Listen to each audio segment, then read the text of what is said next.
Tonight, a 20-year-old man in custody accused of planning to unleash a wave of terror on Western Australia.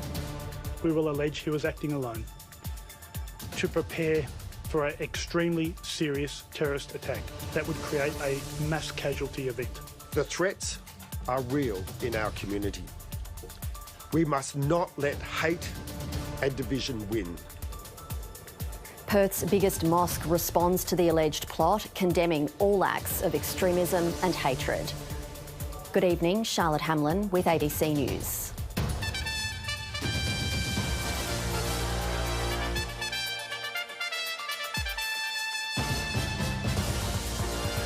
A Perth mother blames WA's mental health system for the death of her daughter. And a driver revolt prompts a review of AI cameras after an avalanche of seatbelt infringements.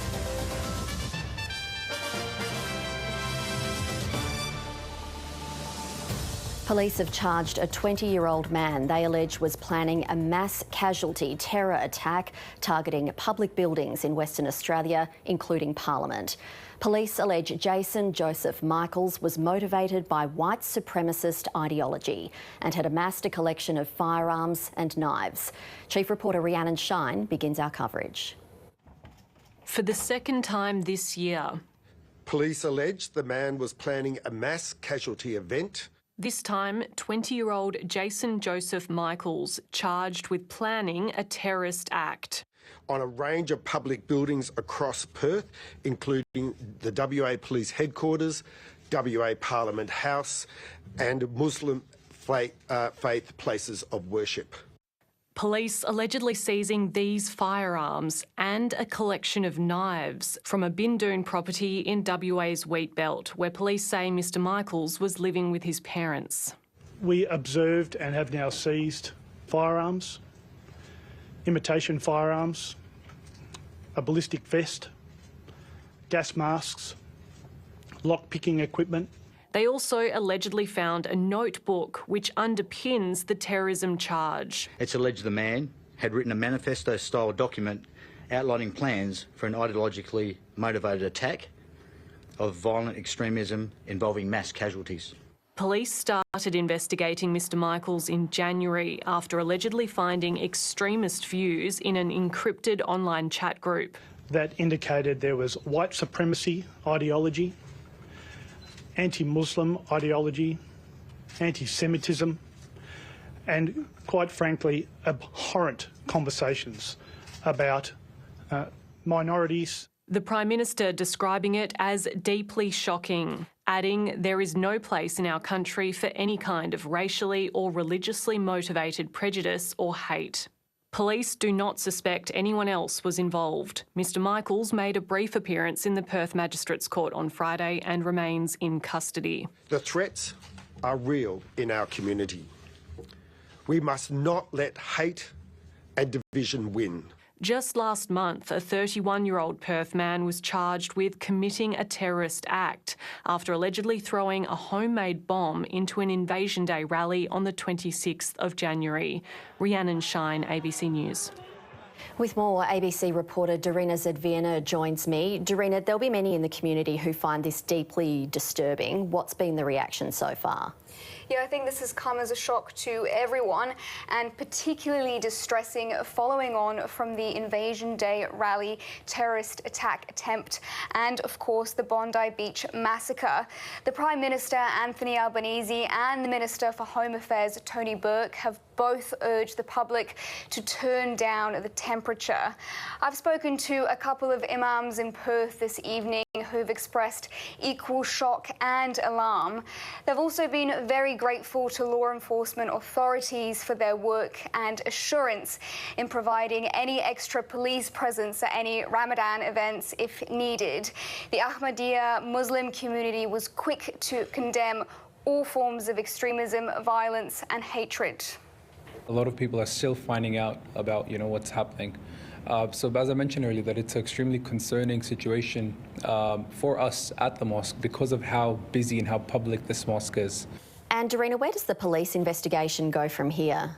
Well, law enforcement sources have told me authorities have formed a task force in response to this arrest, Task Force Deanmore, led by a joint counter-terrorism team which consists of WA Police, AFP and ASIO. And they'll be looking very closely at the suspect's background, history and anyone he interacted with to rule out anyone else that was potentially involved in this alleged plot in any way. And I've been told police are extremely concerned about the significant amount of extremist ideologies being shared across communication apps and encrypted group chats more broadly. It's something they will no doubt be monitoring intensely. Darina Zavierna there. Now we go to other news, and a Perth mother says systemic failures within WA's mental health system are to blame for the death of her teenage daughter. Stacey Hildebrand has given a gut-wrenching account of the day 18-year-old Hayley died by suicide last month, saying the devastating loss has been made all the more painful by the knowledge it could have been avoided.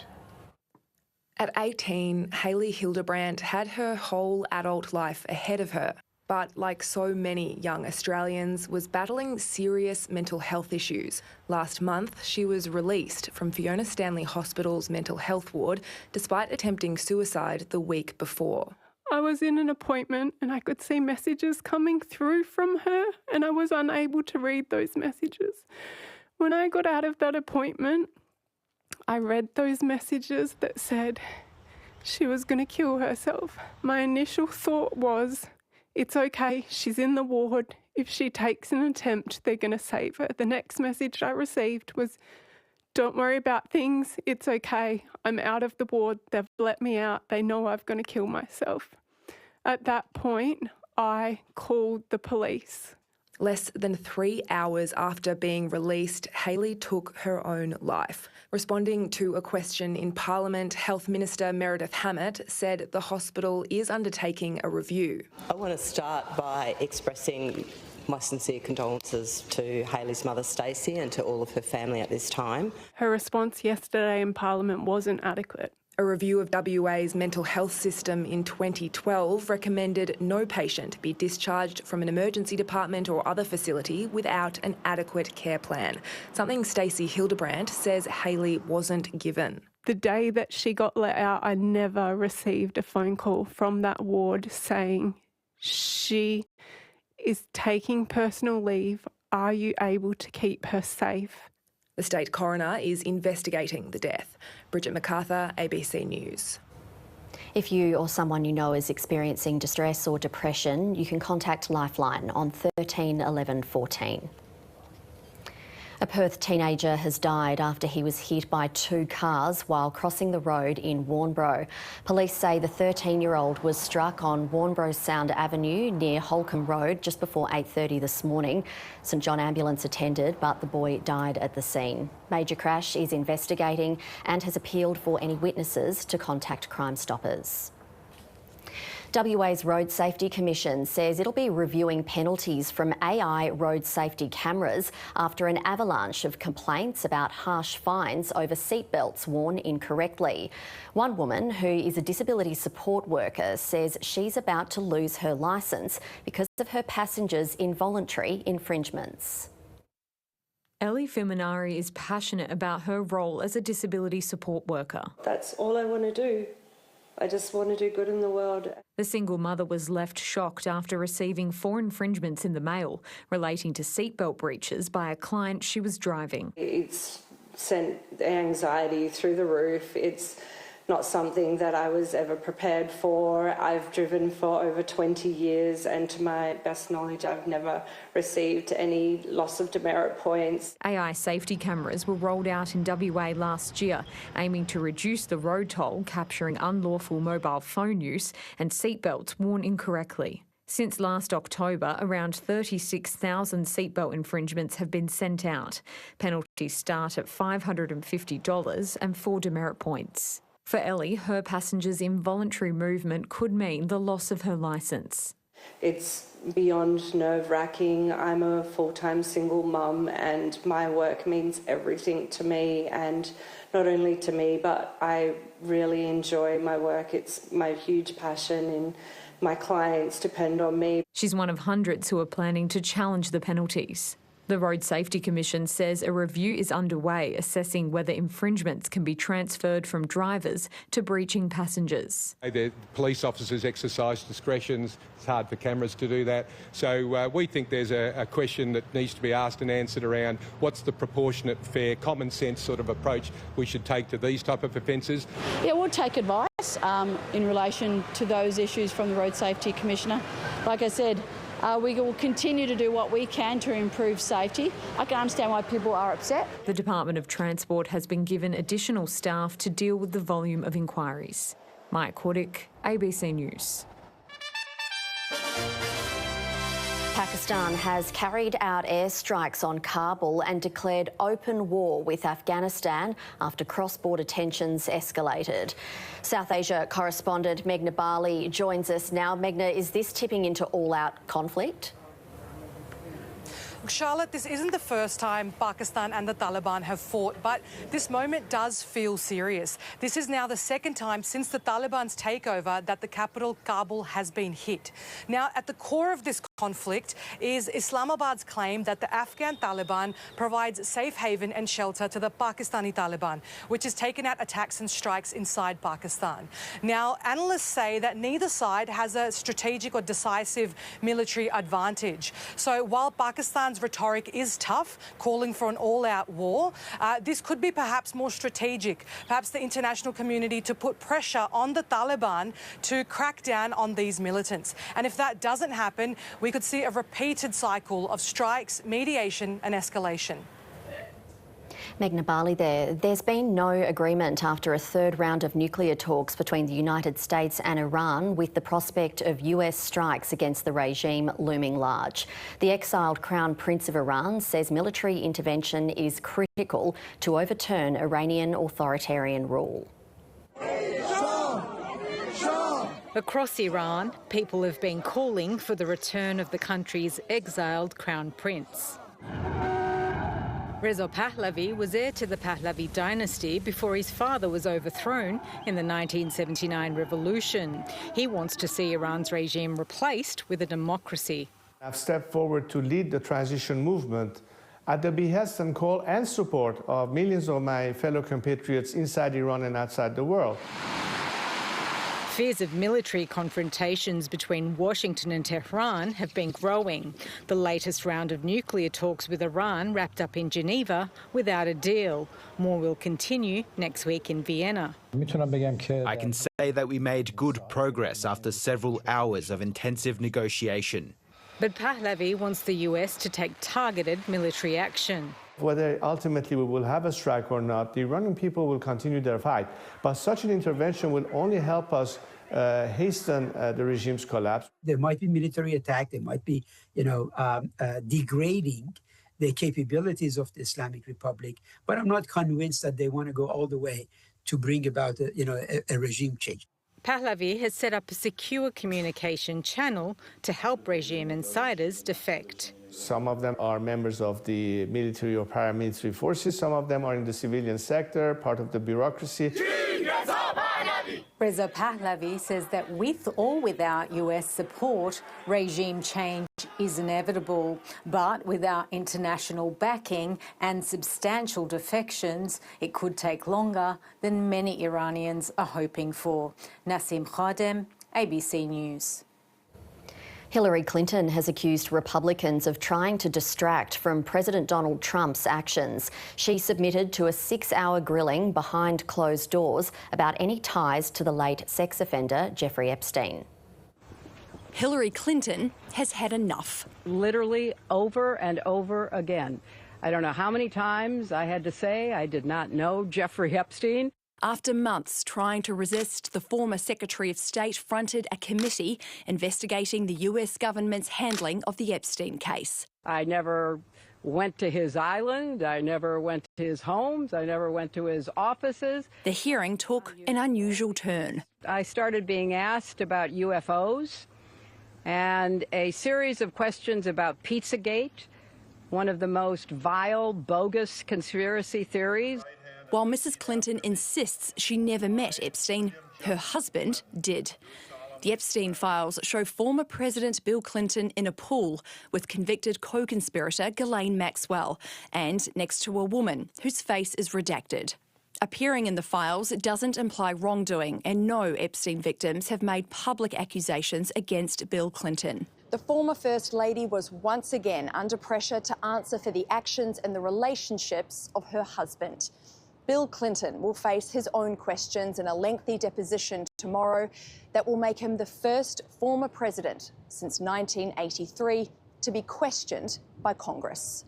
They've never answered questions, unlike President Trump, who gets questioned every day by just about every one of you about his knowledge or involvement with Epstein. It comes amid reports the Justice Department withheld dozens of pages of accusations made against Donald Trump, including an allegation he sexually assaulted a minor in the early 1980s. There's a massive cover-up going on in the Justice Department to protect Donald Trump and people associated with Jeffrey Epstein. As questions for Mr. Trump grow, so too are calls for him to testify. Rachel Clayton, ABC News, Washington. Property investors have been put on notice, with the Federal Treasurer strongly hinting he plans to clamp down on housing tax breaks in this year's budget. Jim Chalmers isn't ruling out changes to both capital gains tax and negative gearing in a bid to boost rates of home ownership. Constructing a case to target the tax breaks, giving property investors a leg up. We know that there is a sense of intergenerational unfairness in the tax system and in the housing market as well. The Treasurer already considering curbing the capital gains tax discount, now looking at limiting negative gearing too. When quizzed on reports, Jim Chalmers left the door wide open. The Treasury from time to time will canvass a whole range of ideas. Labor has tried before, taking policies scaling back both tax breaks to the 2019 election, which it went on to lose. During last year's election, the Prime Minister all but ruled out reviving the plan. I want you to say tonight, categorically, negative gearing is off the table. Yeah, it's off the table. A year later, it could be back on, as Labor senses a shift in sentiment. This is not about my kids, it's about everyone's kids. It's about a country which has been playing catch up for too long on this dire shortage of housing that we have. The Coalition remains unconvinced that changing tax arrangements is the answer. We will reject policies that are going to make it harder and less economic, less attractive to build houses. No decisions have been made, but options being modelled include lowering the capital gains tax discount from 50% to 33% and limiting negative gearing to 2 investment properties. The changes would raise billions in revenue and, according to experts, help raise rates of home ownership. We'll see less investors borrowing money to go into the market, and we'll see them being replaced by first home buyers. Prominent economists and business leaders have this week backed plans to curb the capital gains tax discount, which together with negative gearing has been blamed for distorting the property market. There is an appetite within Labor to tackle these tax breaks in this year's budget. The question is whether it's worth the risk of breaking an election commitment. Jane Norman, ABC News, Canberra. Coles is under pressure. Profits are dropping at the grocery giant, and it could be facing a huge fine after a fortnight-long legal battle with the competition watchdog over its pricing. Supermarket shopping can be frustrating. We're playing retail 3-card Monty every time we go shopping. Tony Hibbert lives in regional Australia, where Coles and Woolworths aren't facing competition from Aldi. A bit of a hostage situation, really, in as much that there's 2 choices. I do shop around for price. Coles is growing its home brand range to lure in shoppers. I think we're quite pleased with the sales momentum that we've got at the moment. Sales at the supermarket grew by 2.5% in the last half year, but its overall profit plunged 11%, thanks to cash that it's setting aside to remediate underpaid workers. And the costs could keep on climbing. Coles is facing a huge fine if it loses a blockbuster case that was lodged by the ACCC alleging fake discounts on Down promotions. The fake discounts case has just wrapped up in the federal court and it is now awaiting judgment. Coles declined an on-camera interview about its profit results today, and the company says that it would be inappropriate to comment on legal proceedings. The outcome of this case will be really interesting because it will clarify the limits of the Australian consumer law where it comes to misleading or deceptive conduct. Tony's already sus. The prices go up and down like a dunny seat. Full-year profits could also be down as the pricing case verdict looms. Amelia Terzon, ABC News. To finance and the impact of AI on employment is becoming clearer. Here's David Chow. So earlier this week, Commonwealth Bank said it would be slashing 300 jobs and replacing them with AI. The software firm WiseTech will be getting rid of 2,000 workers, while Block, which owns Afterpay and Square, decided to sack 4,000 staff, or nearly half its workforce. And its share price shot up because markets equate cost-cutting with higher profit. Now, Block's CEO Jack Dorsey says he can employ a much smaller team to use artificial intelligence and do an even better job. And until I get replaced by AI, let's take a look at today's worst-performing stocks, like Coles, which posted an 11% drop in half-year profit, made worse by a court decision last year ordering it to compensate thousands of underpaid workers. Meanwhile, Bapcor, which sells car parts and accessories, did much worse after it posted a $105 million loss.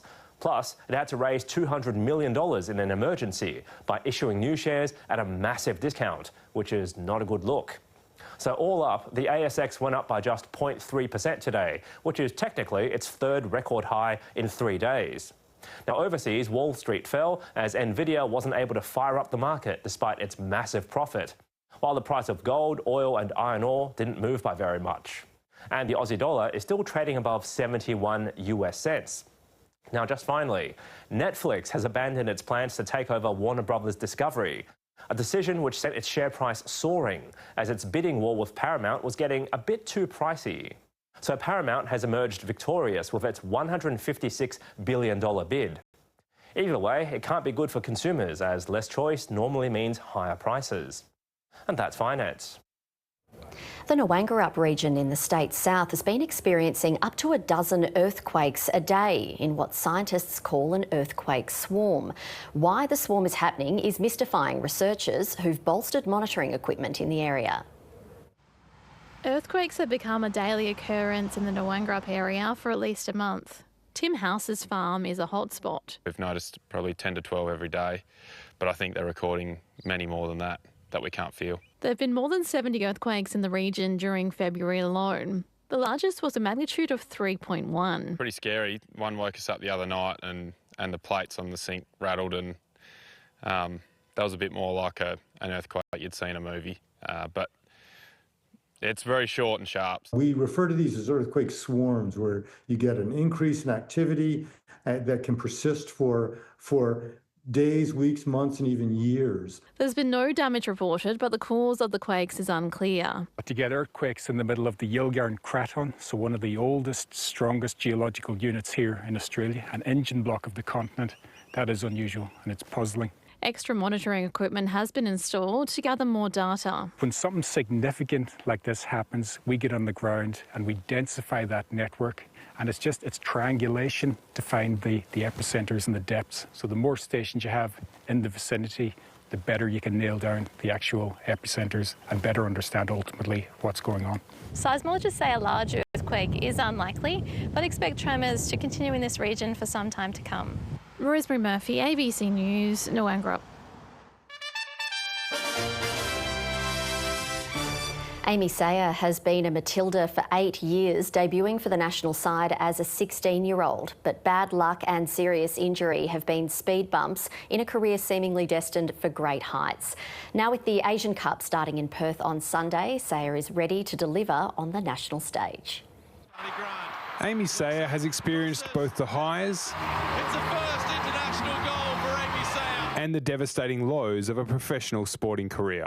A serious knee injury in 2024 ending the New South Wales product's dream of playing at the Paris Olympics and putting her out of soccer for a year.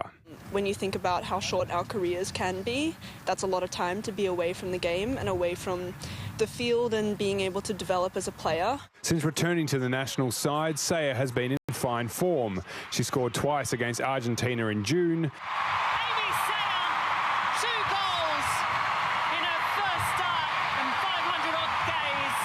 Now she's in the Matildas Asian Cup squad, her first major tournament. The Asian Cup is kind of my World Cup, you know, to play on home soil, to be in front of Australian fans, and to hopefully finally get the chance to show myself off as a player. It's been a long road to this moment for Saya. After debuting for the Matildas as a 16-year-old in 2018, she's only played 19 games in 8 years. But the midfielder feels ready to make an impact. It hasn't really been until this past year, coming back from my injury, that I've had more consistent minutes and consistent appearance in the setup. So I think I don't take that for granted, and I'm really hoping that I'm able to show everything that I can do on this, what I think is now my world stage. The Matildas open their Asian Cup campaign against the Philippines on Sunday. Tom Wildy, ABC News. Australia has comfortably beaten India by 5 wickets to win the second Women's One-Day International in Hobart and claim the 3-match series. The tourists won the toss and elected to bat, half-centuries from Pratika Rawal and captain Harmanpreet Kaur, laying the foundation for India's total of 251. A century from Georgia Vole and a half-century from Phoebe Litchfield propelled Australia to its target of 252 with more than 13 overs to spare. The third one-dayer is also in Hobart on Sunday before the multi-format series culminates with a test match in Perth next weekend. Now time for the weather with Tabarak Jrood. I cannot believe that summer is nearly over, but some mild temperatures ahead. That's right, Shah. I mean, after the few hot days we've had, we're not only looking at a mild end to the season, but for the whole long weekend as well. So make sure you send your photos through. Now, we had a milder night. It dropped to 18 degrees, but the daytime temperature was hot and dry. Perth reached a maximum of 35 degrees just before 2:30 this afternoon. We did have some cooler minimums along the south coast. Hopetoun North and Forest both got down to 13 degrees, but it was still a hot day overall, especially through central parts and the Pilbara, where Marble Bar, Karajini North and Paraburdoo all soared to 41 degrees. On the satellite, thick cloud across the tropical north, where an area of low pressure is continuing to bring wet weather. Meanwhile, that deep west coast trough has begun moving inland, so we'll see some cooler conditions for Perth and western parts as winds shift onshore. We also have a weak cold front that's passing through the Bight tomorrow, and that's going to bring some light showers to the south coast. Taking a look around the country tomorrow, showers and possible storms in Melbourne and Adelaide, both getting to 28. A shower or two for Sydney and Brisbane, cloudy and 25 in Canberra and Hobart. Back home, showers and storms continuing over the Kimberley region. Could see up to 30 millimetres of rainfall for some towns. It is staying very hot across the West Pilbara as temperatures push into the low 40s. And it's also staying warm through the Goldfields, top of 38 in Kalgoorlie, 37 for Norseman and Coolgardie, but it is cooling down slightly for much of the central west due to partly cloudy and windy conditions. And it's also cloudy over the southern half tomorrow. Some towns will be about 10 degrees cooler than today. We're looking at 24 at Yallingup, just 20 degrees at Manjimup. Showers are also possible south of the line from Busselton to Esperance and over eastern parts of the Eucla and south interior. In Perth, we're in for a milder end to the month tomorrow with a bit of cloud around and a forecast maximum of 26 degrees from an overnight low of 17. It will become windy along the coast though, so there is a strong wind warning for local waters where winds will be southerly, reaching up to 30 knots later in the day and seas increasing to 2.5 metres.